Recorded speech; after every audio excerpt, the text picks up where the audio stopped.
Tim asks, how big in terms of storage will the Bitcoin blockchain get? Please elaborate on potential size. Well, I'm thinking about this big. Honestly, it's impossible to tell. It very much depends on how the future of optimization and scaling in this environment plays out. How much of the traffic is on-chain versus off-chain, how the traffic itself is optimized, the optimization and compression of transaction data. There are many exciting opportunities there, including things like signature aggregation using Schnorr signatures, Mimblewimble and other techniques like that that just came out and were recently discovered just in the last 2 years. Lightning Network that's maybe 5 years old as a concept, really only 3 years old as a seriously studied concept, and a few months old as a practical application. We have no idea of predicting how these things will bend the curve of growth, because all of this is about changing the curve of the growth of this system. It depends precisely not just on how much adoption we get of this technology, but how each additional unit of adoption of this technology and each additional transaction adds data to the blockchain. But predictably, the Bitcoin blockchain is going to get big. The good news is that storage and bandwidth are also growing quite fast. And so really the question is about a balance. Can we keep the growth rate of blockchain data, and specifically what's called IBD, the initial blockchain download, which is all of the data you need to download in the very first instance in order to fully sync the chain. Can we keep that to within a manageable and affordable level so that many people can participate in running full nodes without that being purely the domain of very, very large corporate data centers or just miners? That's important to maintain the decentralization of validating transactions.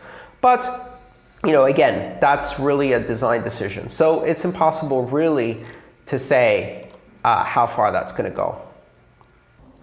Since Bitcoin is not efficiently used for micropayments, which was Satoshi's vision, is the concept failing?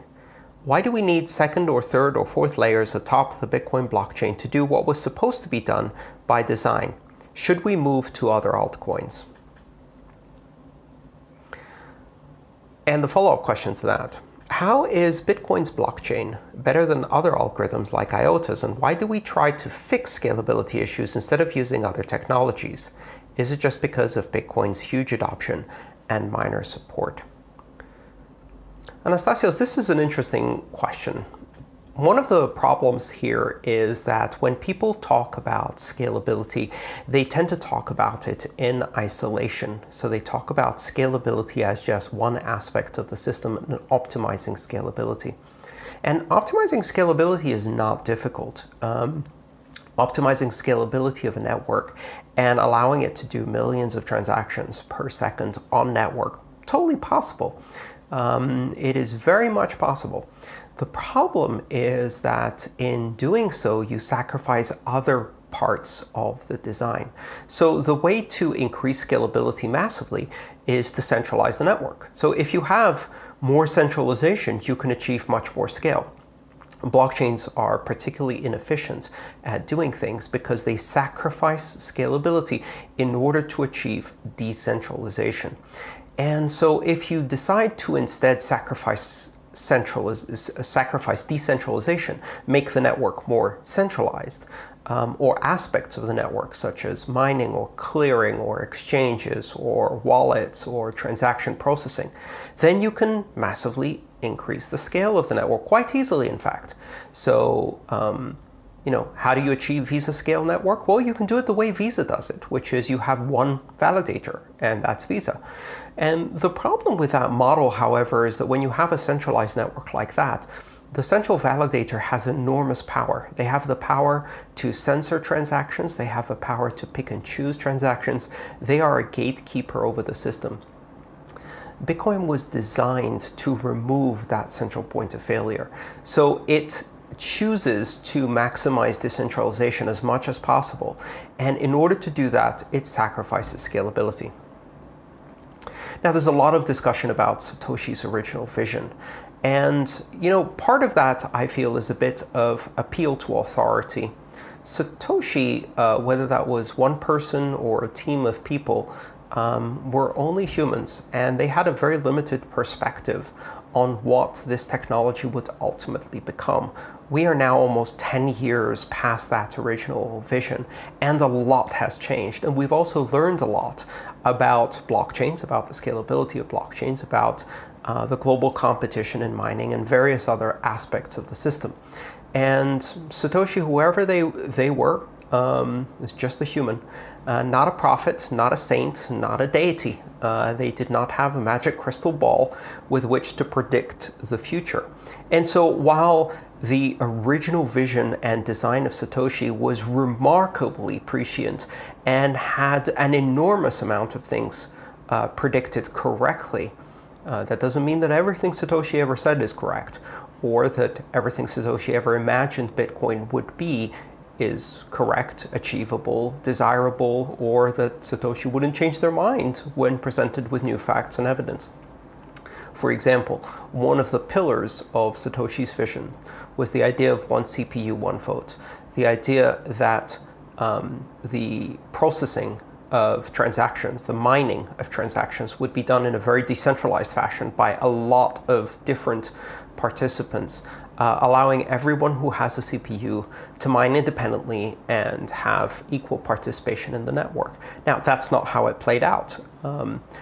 In fact, if you read what Satoshi said, you can see that they were quite dismayed with the emergence of, and the very rapid emergence of specialized hardware and the move to application-specific integrated circuits, ASICs. And that caused enormous pressure for centralization of mining. So think about blockchains as trying to optimize across 3 different axes, and those are scalability, security, and decentralization. And part of the problem is that when you try to optimize one of those, it might be at the expense of the other 2. So the easiest way to maximize scalability is by damaging decentralization and security. It's actually very difficult to optimize without making a trade-off. So a lot of alternative blockchains propose that there is a simple and easy solution to scalability. Of course, what they don't reveal immediately is that that solution damages decentralization or damages security in some other way. And that's a trade-off that they may be willing to make, and that's an alternative approach to solving this problem. But it's not the trade-off that Bitcoin makes. Bitcoin prefers decentralization over scalability. And that means that in order to achieve scale while maintaining decentralization and the security model without reducing decentralization, you have to look at solutions that include second and third layers.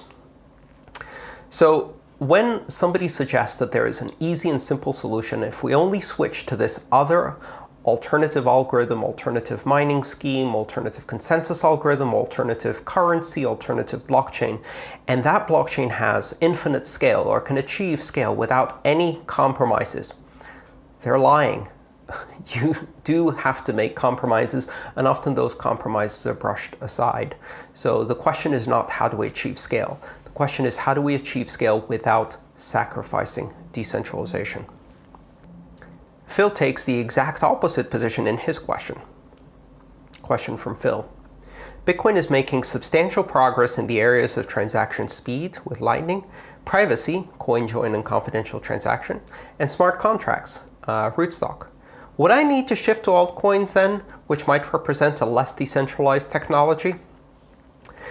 It's not clear, Phil. I would say, just as I said before, that there are no magic answers that solve all possible problems. I would say that also applies to Bitcoin. And so achieving speed of transaction, scalability with Lightning, achieving privacy with CoinJoin and confidential transactions, and achieving flexible, rich, expressive programming through smart contracts, it may not be possible to achieve all 3 of those goals simultaneously. And if that's not possible, then the question is, which of those is optimized on the currency or blockchain that you choose to use? And these are not always choices that don't have side effects. So maybe if you choose to have a blockchain that has a very flexible, rich, and expressive smart contracts language, maybe you can't do that with the same level of security, robustness, censorship resistance as Bitcoin. I'm not persuaded that you can yet, and we'll have to find out. In every one of these cases, there are design trade-offs. This entire area is, like any other area of engineering, a matter of deciding which trade-offs are worth making. And that choice necessarily means that you don't get some of the other benefits of the other path you didn't choose. So if you choose to go down the path of flexible, rich, expressive smart contracts, you may necessarily close the door to certain aspects of security and robustness. You may create a larger attack surface or exposure. And you can't have both. I've talked about this extensively in one of my talks called The Lion and the Shark, which is about divergent evolution. The idea that you can be a top predator in one particular niche, but when you specialize in one niche, you choose that over others, and then you can't do both effectively.